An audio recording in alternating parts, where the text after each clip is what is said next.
The last session of the day. And this is one of my favorite sessions. And this is actually something, it's called SALT, that we're going to go through. It's found on the last page, unless you are Pastor Mark, that who knows where it's found in your book. Good luck with that. Some of your books got copied upside down, and his is one of them, so I'm just making a joke.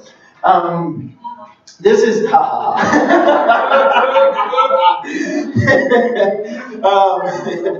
this is something for me that I relearned in Africa while I was there in November, and really helped birth passion for me again. Because one of my greatest passions since I was little was actually sharing Jesus.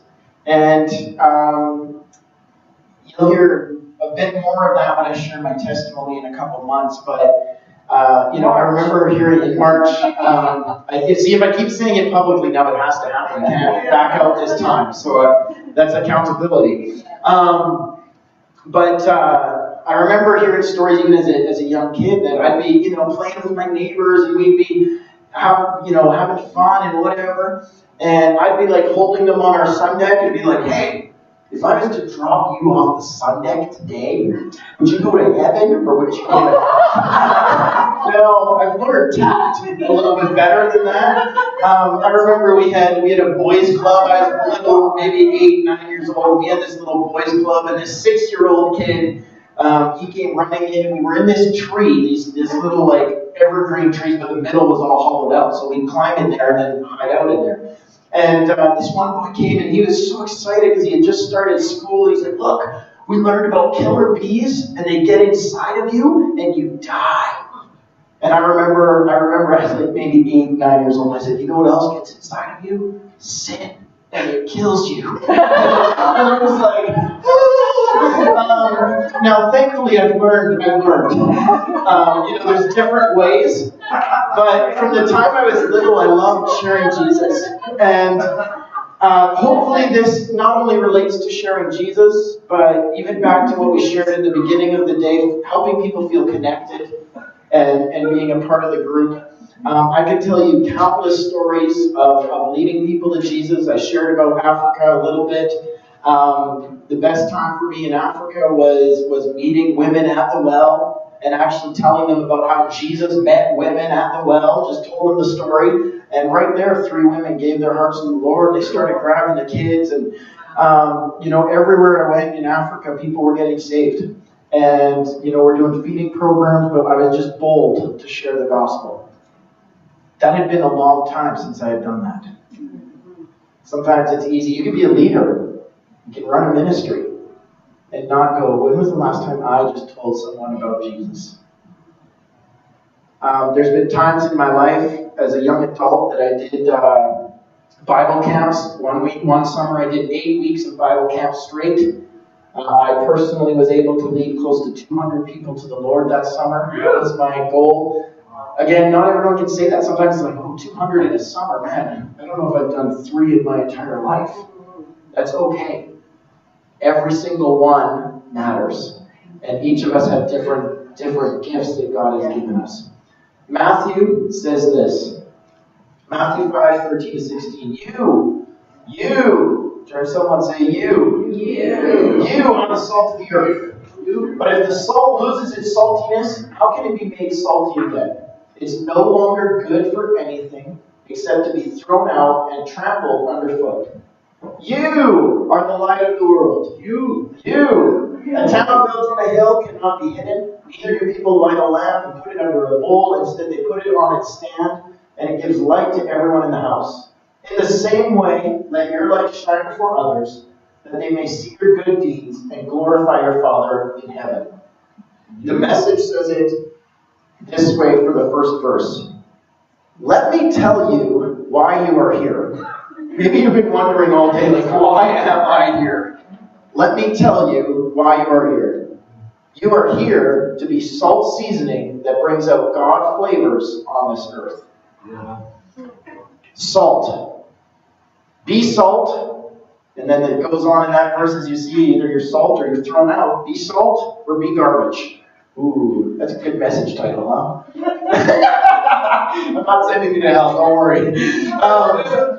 I'm past that stage. But I want to talk to you about salt. And this is in another acrostic. I did not come up with this. I believe this was actually a pastor of mine at home church that just loves to share Jesus. And in Africa, he was one of the guys I traveled with, and he would just say over and over and over, the number one reason I'm alive is to tell people about Jesus. And then we would teach and train sometimes 200, 300, 500 people in these meetings on how to just share our faith. Here it is, salt. Start a conversation. Start a conversation. How does this apply to Celebrate Recovery? When we see someone come in, don't let them be alone. Please. It absolutely breaks my heart when I am busy, and sometimes I'm busy on Tuesdays. We're doing computer and I look and I see someone sitting there, and I think, I can't be everywhere at once, and the sound I need to fix some things because we don't have the right people yet. But you've signed up today, thank you. But I look. Even this last Tuesday, we had a new gentleman that came, and I had to turn to someone here right away and say, "Hey, this is a great conversation. Can we finish later? Do you mind just going and chatting with that person?" And they went over and began to talk with them. But sometimes we don't even know how to start a conversation. What do you say? I haven't. Here's one I use all the time. This is just some real practical stuff, I hope. But here's one. I don't think I've met you yet. Maybe I have, because I have a habit of meeting people 10 times before I remember them. Sorry, Deb. Getting better. I do. It takes me a bit. So that's a line I use. I've learned, hey, I don't think I've met you yet. My name's Daniel. Oh, yeah, you met me yet? And then they'll remind me, and I can go, oh, great. We've started a conversation. Hey, is it your first time here? Oh, yeah, it is, actually. How can you tell? Well, most newcomers kind of look in and check out the room. If you've been here a while, you know where you're going. You just come in and you go, you sit down. Newcomers have this, they kind of look around. They're taking it all in. Sometimes you can notice that. Some of us are gifted at that. I'm not trying to brag. I am actually really good at just seeing new people. That's just part of my gifting. Some of you, it might take a little more work. When you come on a Tuesday night, you might have to go, okay, who am I starting a new conversation with tonight that I've never started a conversation with before? So start it. Just say hi even. And this works anywhere. This works at CR. This works out in life. To just, hey, how are you? I hear something in a grocery store line. Oh, really? I heard you talking about this. Have you checked out this? Have you done that? It can come really easy, but it takes practice. Don't be afraid to practice. The next one is ask questions. Ask questions. And there's two types of questions you can ask. A closed question or an open-ended question. A closed question can be answered with yes or no. So I have purposely learned in my mind, I try to ask questions that cannot be answered with yes or no. Because otherwise people will go, oh, is it your first time here? Yeah. Well, I guess that's the end of the conversation. Because I don't know how to follow that up, and now we're awkward. It's been closed, and the conversation ends. So is it your first time here? If they say yes, I'm ready right away with an open-ended question. What brought you here tonight? Mm-hmm. You can't answer that with yes or no. You have to now dig in a little bit deeper. A car. Yes. The next part is the most important, and as Celebrate Recovery, I talked about it earlier, I learned how to listen because of Celebrate Recovery. The next one is listen. Start a conversation, ask questions, and listen. Now there's two things, and really two people that you're listening to in the conversation. If I begin a conversation with Shirley, she's brand new. Hi, Shirley. Don't think I've met you before. It's kind of open-ended. I can kind of build on that. My name's Daniel. Oh, hi, Shirley. Nice to meet you. We start talking about is Red Deer home? You don't have to go deep. Like, how's the weather? Man, it sure is cold outside. But don't stay so shallow that we don't ever go anywhere with it. Okay? But, oh man, it's sure cold. We're beating winter. And now I'm going to start asking questions. Are you from here? When did you move here? And I'm listening to what she's saying. I'm listening to, in sales, they talk about pain points. What's their pain point? What problem can I solve and sell them my product? Same thing, and we're not selling Jesus. I mean, we got a great product. We have something that's changed lives. We heard testimonies today. So we listen to them, and we hear for these things. The other person that we're listening to is the Lord. While we're talking, we're going, God, is there anything that you want to talk to Shirley about tonight? Maybe you're like, I've never even heard the Lord before. Okay. This is a practice. We begin learning. We take a little bit of a step. Start a conversation, ask questions. Okay, I'm sitting here, it's awkward, this new person, we haven't really said anything yet. So I'm going to put you on the spot. When you first came, did you feel awkward? How did you... Did I do this with you as you sat down, or do you feel I didn't follow this? Okay? You're like, come have a seat. The first, I sat right beside you. First time she came and sat right up front. Some of you have been here for years and never sat up front.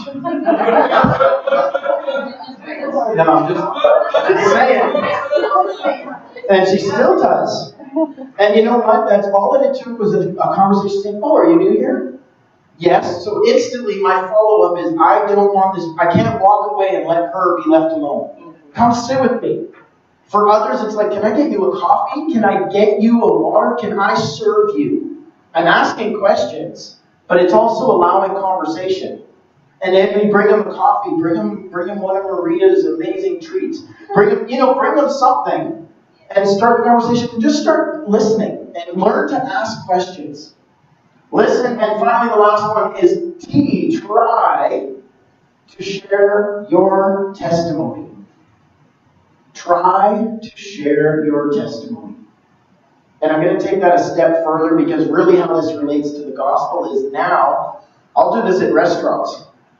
Candace will tell you, we've hung out times, and I'll just start asking the server, hey, so you from right there? Yeah, do you like your job? I'm asking questions. Have you ever gone to church? Because sometimes I only have, you got 2 minutes. They're a server. They're busy. They're going to other tables. Have you ever been to church? Oh, yeah, I went as a kid. And oh, would you ever consider trying it again? I'm just asking. No, yes. If they say yes, then I go to T. And I maybe tell them about my church. You know what? I go to a great church in town here. Here's a card I have in my pocket. Here's my phone number. If you ever want to come, I'll save you a seat. I do this all the time. Celebrate Recovery, we can do the same thing. Try to share your testimony. What brought you here? Oh, man. I remember when I first came here. Oh, I was so scared. I was so nervous. I remember I sat in the hall and I didn't even come in. I remember and suddenly they go, oh, this is real. Wow. And try to, if you want to go even a step further, I really think in our modern culture, we've watered down evangelism. We're okay at telling people about church events, but we won't talk about Jesus. Yeah. The next step in maturity in that is to go, do you know who Jesus is? When I was in Africa, the women at the well, I was able to say, hey, I'm from here, I'm helping out at the church. How many of you guys know Jesus? All of the women who got saved raised their hand. Oh yeah, we know Jesus.